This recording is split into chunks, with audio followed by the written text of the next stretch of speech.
So just a quick video on the Control 4 remote. You have a couple of ways to turn the system on. One is just to press the 4 button.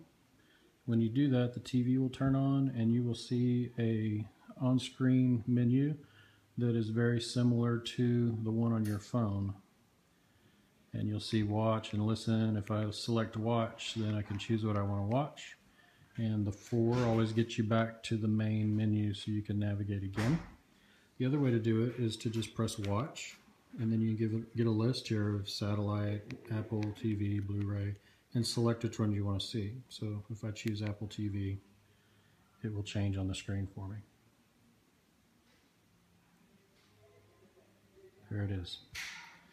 So I want to go back to satellite, I can go to satellite, or I could just hit the 4 menu and bring up that menu again and go select what I want to see.